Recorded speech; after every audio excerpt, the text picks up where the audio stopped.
दोस्तों, welcome to my channel. आज मैं आपके सामने एक बहुत ही मज़ेदार रेसिपी लेकर हाजिर हुई हूँ। जी हाँ, आज हम बनाने जा रहे हैं चिकन और आलू की कचौरियाँ। बल्कि कहना चाहिए कचौरियाँ नहीं, हम कचौरे बनाने जा रहे हैं।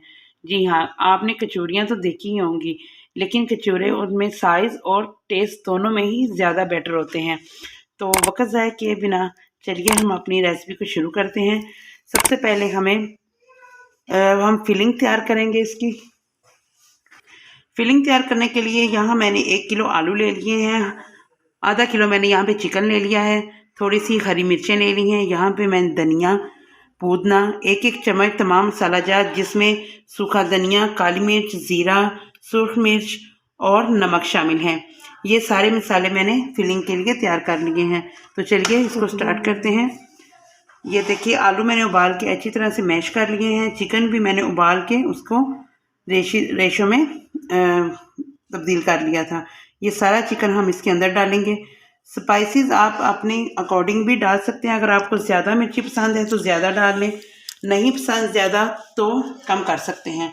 यहाँ पे मैंने 5 हरी मिर्चों का पेस्ट डाल देना है और ये जो तमाम मसाला जात मैंने आपको पहले बताए हैं इनको हम इसमें शामिल कर लेंगे। अब इनको हम बहुत अच्छी तरह से मिक्स कर लेंगे। यहाँ पे हमने अपनी सारी फिलिंग देखें रेडी कर ली है।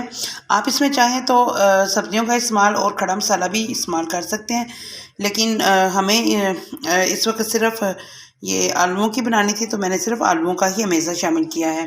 तो अब हमारी फिलिंग तैयार हो गई है। अब हमें इसकी डो तैयार करनी है, तो चलिए इसकी डो तैयार कर लेते हैं। ये डो बनाने के लिए सबसे पहले हमें चाहिए आधा किलो मैदा, उसमें 1 चम्मच डाला हमने नमक, 2 चम्मच डाला घी, 2 चम्मच हमने डाला वेजिटेबल ऑयल।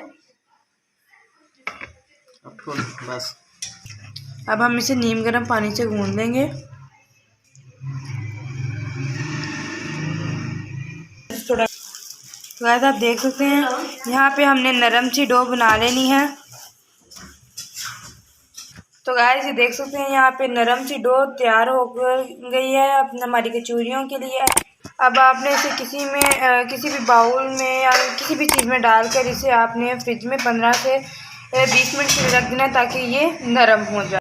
तो गाइस देखिए यहाँ पे हमारी डो बनकर तैयार हो चुकी है। इसे मैंने तकरीबन आधे घंटे के लिए फ्रिज में छोड़ दिया था।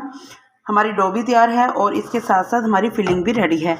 तो चलिए नेक्स्ट स्टेप करते हैं। यहाँ पे मैंने 3 चम्मच ऑयल नहीं सॉरी आपने घी लेना है। ऑयल नहीं लेना क्योंकि जब तक घी का इस्तेमाल नहीं करते तब तक हमारी कचौरियाँ क्रिस्पी नहीं बनती।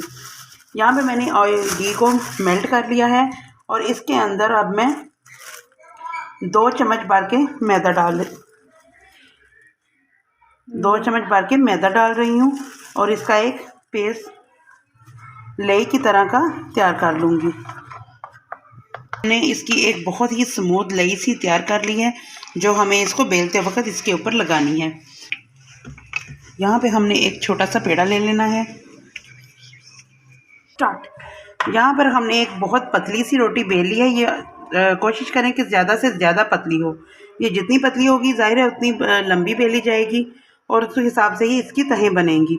तो इस तमाम के ऊपर हम जो हमने लई बनाई थी मैदे और घी की उसका हम कोट कर लेंगे। बहुत अच्छे से आपने इसका कोट करना है।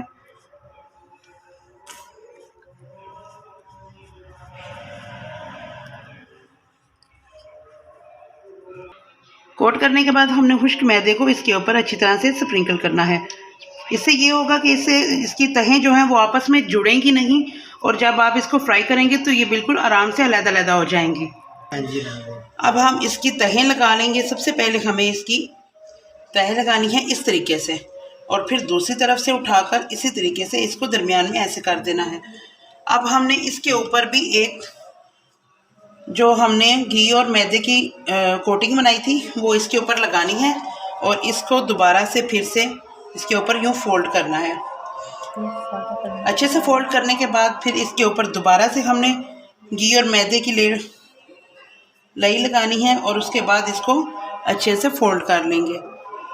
1 स्टेप इस तरफ और 1 स्टेप इस तरफ, और लास्ट स्टेप हमारा जो होगा वो हमें यूँ। लीजिए, ये हमारा एक पेड़ा तैयार हो गया है एक कचौरी बनाने के लिए, ये बिल्कुल रेडी है। तो नेक्स्ट स्टेप के लिए तैयार होते हैं। अब हमने इसको हाथों के साथ प्रेस करके इसको फैला लेना है। बेलन का इस्तेमाल हम बिल्कुल भी नहीं करेंगे यहाँ पे, ये देख सकते हैं आप। आपने इसको इतना ही फैलाना है, इससे ज़्यादा नहीं। अब हम इसके दरमियान में ये फिलिंग ऐड करेंगे। फिलिंग भी आप कम या ज़्यादा कर सकते हैं। मुझे फिलिंग मतलब इतनी भरी हुई पसंद नहीं है, तो मैं बहुत थोड़ी फिलिंग यूज़ करती हूँ। अब आपने इन कोनों को आपस में पकड़ के यूँ प्रेस करना है। ये आप देख सकते हैं कि मैं किस तरह कर रही हूँ। ये देखिए, कचौरी बनाने का मेथड थोड़ा डिफरेंट होता है। उसमें हम ऊपर से इसको राउंड करते हैं, लेकिन इसमें हम इसको बिल्कुल भी नहीं करेंगे। अब ये हमारा जो अमेज़ा तैयार है, इसको हमने हल्का सा अपने हाथों के साथ प्रेस कर देना है। प्रेस करने के बाद आप इसके ये बल देख रहे हैं, ये बल जब फ्राई होंगे तो बहुत खूबसूरत लगते हैं। ये कचौरी बिल्कुल भी नहीं है ये, बल्कि ये इसको हम कचौरा कहते हैं। वैसे लाहौर की ज़बान में इसको बोलें तो ये पूड़े होते हैं। तो चलिए अब हम इसको फ्राई कर लेते हैं। इनको गर्म करने के लिए रख दिया था और अब हम इस गर्म तेल में इसको डालेंगे। इसको आपने मीडियम हीट के ऊपर पकाना है, यानी कि बहुत तेज़ हीट ना हो कि एकदम से इसका कलर चेंज हो जाए। इसको बहुत हल्की आंच पे बहुत अच्छे तरीके से आपने पकाना है। यहाँ पर हमारी ये कचौरी बन के तैयार हो गई और अब हम दूसरी को इसके अंदर डालेंगे।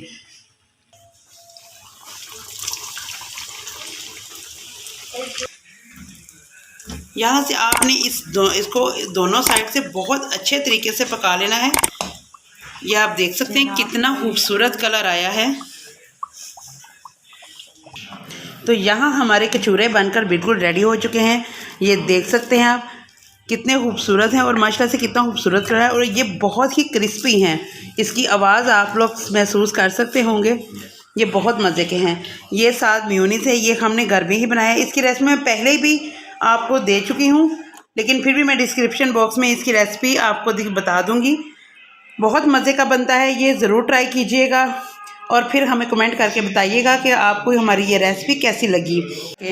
तो मिलते हैं किसी अच्छी सी नेक्स्ट रेसिपी के साथ। अल्लाह हाफिज़।